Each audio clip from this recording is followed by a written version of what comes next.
What's up, guys? Kevin here with Spang's World. I'm in the shop right now. Been in here working all day, so this is where we're going to do the video. And the home office is being kind of remodeled and stuff. Getting rid of the colors that we've been in there for a while.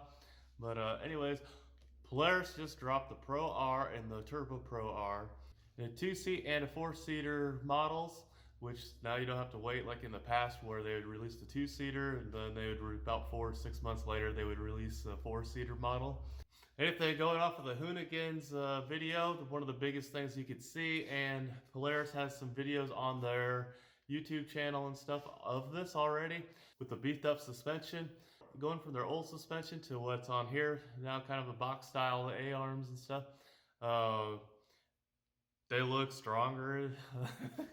They just look stronger and stuff. Something that where you find from buying an aftermarket company versus the inky dinky tubing that you find on their A-arms on the XP models and stuff, or even the Pros and stuff already. We have another inch and a half inch tubing on there, and the XPs have an 1.125" tubing.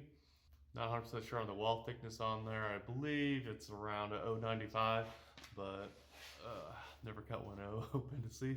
So talking about strength and stuff, through their video they're talking about the whole chassis as a one-piece system now, versus where before they'd have a two-piece. Like on the XPs, they had your front section and your rear section, one completely solid frame like the old 900s and the 800s were. The roll cage is supposed to be a completely welded roll cage. You can see that there is stronger. Polaris strengthened the cage on the Pro R and stuff, which is awesome to see. You can see that they added several more gussets along the tubing and everything, along the structural strength of it. Be nice to see what the actual numbers are, or the strength in the roll cages are for this, versus going from what's on their XP lineup and stuff, where it's basically you flop that thing over, it crushes right away. One-time use cage, and then you're buying a new one. Usually most everyone's going aftermarket on there, but not everybody wants to go that route with all the different accessories for your that fit your stock cages and stuff, enclosures, roofs, and everything like that. We did find out what that rear red bar was. I know there's a couple teaser shots and stuff, and I posted in the last video about it. I was kind of thinking that it was like a sway bar, even though they showed a sway bar in there already. Maybe they had something else in there, or for a secondary one for some reason. They're calling it a rear toe link. It helps during your suspension travel and stuff to keep it on. Actually, I really don't know crap about it. They're calling it a rear toe link. I really don't know a whole lot on it, so I'm not going to lie to you, act like I know what it does. But from watching what it's supposed to keep your wheels on track more and stuff throughout the suspension cycle, I believe. But I honestly don't know anything about it, so I'll find that out and maybe make another video on that later. Maybe someone knows more about it than I do, can comment down below so the rest of us can know. But anyways, the Turbo S was a 72-inch wide machine. The Pro Rs are 74 inches wide, so you have an extra 2 inches of width on there. Keep it a little more stable and stuff overall. Up front, you have 22.5 inches of wheel travel that's usable wheel travel, and then the rear is 24.5 inches of usable wheel travel in there. I believe in the video they said something like 27 or 28 inches of wheel travel, but their actual usable is the 22.5 and 24.5. A rear differential is back from the old 800 and stuff. They had that rear diff for a few years. They're putting it now in the Pro R. You have about an 8-inch drive shaft going from the transmission to the rear differential. Now, if you have a differential issue, you're not destroying your transmission also, or vice versa, and the whole thing's dead. You have a 1700 watt alternator now on the Pro R, which will be great for running any lights, radios, and any other accessories that you want. Where before, I know we've ran into installing a few things for people where we were pretty much maxed out on their charging system and stuff, and their battery outputs and stuff. And you could definitely tell once you're turning on all the lights and whips and everything else that you had going on. A 225 naturally aspirated engine on here. But but it's still belt driven and stuff, which was kind of a downer. I think myself I was really hoping that they were going to do a paddle shift system or something like that, like the YXZ has, because just shifting gears is a lot of fun.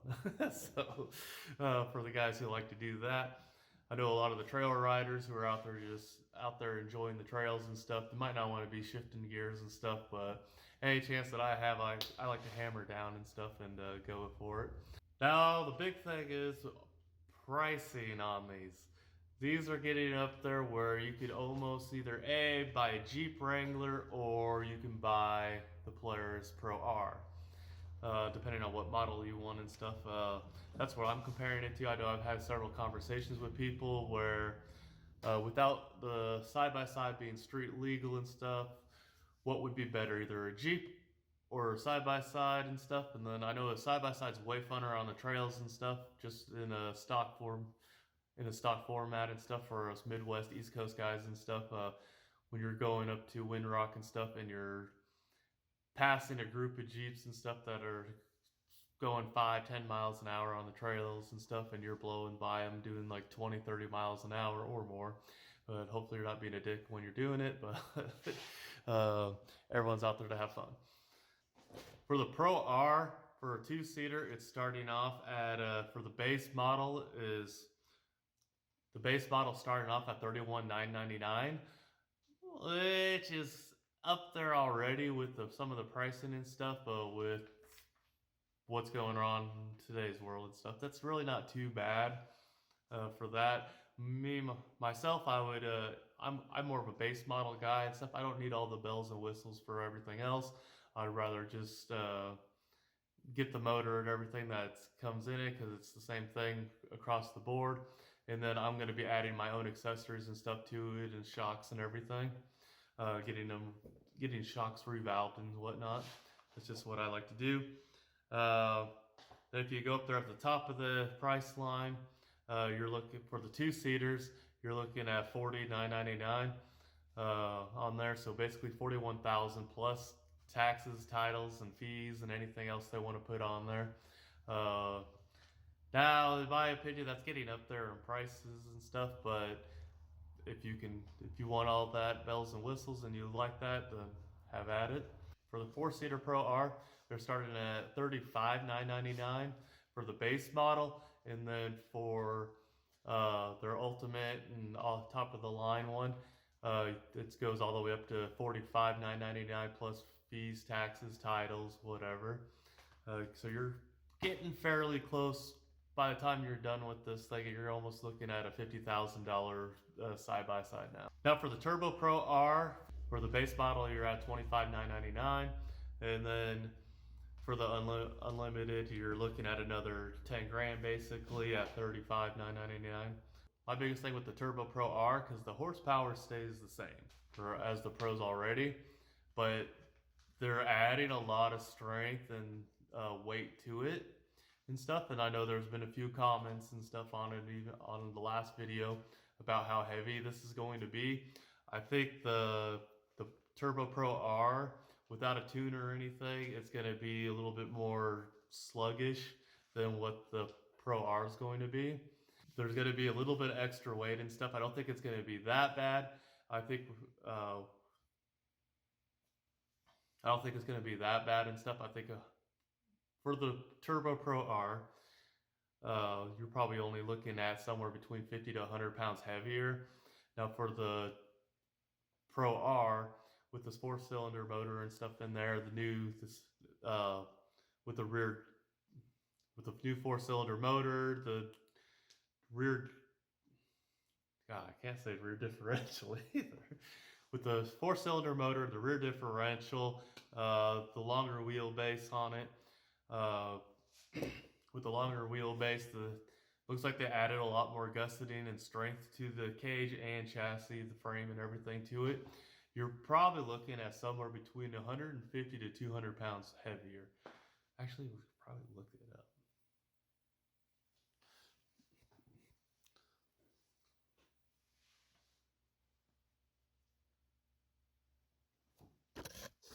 But we had some comments on the last video. Everyone's kind of speculating on weight and stuff. Power to weight ratio, I guess. The XP Pro weighs in at 1,760 pounds. I think that's dry weight on their website. The Turbo R comes in at 1,943 pounds. You're coming in just under 200 pounds heavier on the Turbo R than you are on the XP Pro. Get the beefier suspension, beefed up frame, beefed up cage, the wider suspension, all the upgrades that you see on the Pro R and stuff suspension wise. You have almost 200 pounds of added weight versus the Pro. Now the Pro R, the 4-cylinder motor, the rear differential, all the suspension that you have on there, the beefed up chassis and cage and stuff, it comes in at a whopping 2,085 pounds. That's getting up there. Hopefully that all the extra power on there and stuff will still scoot you along. It looked like in all the videos and stuff that you were still moving along pretty good. We'll have to see it. I really want to see one of these or actually drive one in person. Maybe there'll be a demo ride someday, or once my dealer has one in January or February-ish, we can get our hands on one. I know one of the guys locally here, he already told our dealer that he wants the first one, and he probably already has a deposit on it, or probably put all his money down on it already.